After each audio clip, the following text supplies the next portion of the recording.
झालेलं आहे, नेमकं काय? नाही, आपण याच्यावर चर्चाच करू नका. असं काय नंबर लागलेला नाही.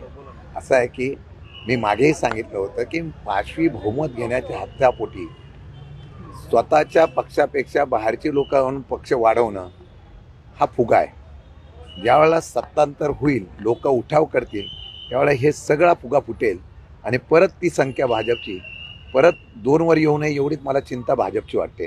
कारण जो पक्षासाठी अहोरात्र कष्ट करणारा भाजपचा कार्यकर्ता असतो त्याच्या नशिबी फक्त काय येतं, परंतु मला वाटतं ऑपरेशन होतात, पण जनतेमधली चीड ही तुम्ही घालू शकत नाही. तुम्ही बघितलं असेल काल अशा प्रकारच्या बातम्या आल्यानंतर सामान्य नागरिकांमध्ये ज्या प्रकारची तीव्र भावना आहे, या भावनेचा संकट घेता काही परत फिरण्याच्या मार्गावर आहेत असं मला कळतंय.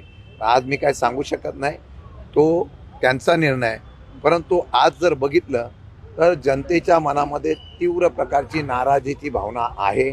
त्याचं प्रतीक हे निश्चितपणाने येणाऱ्या काळामध्ये आपल्याला पाहायला मिळेल.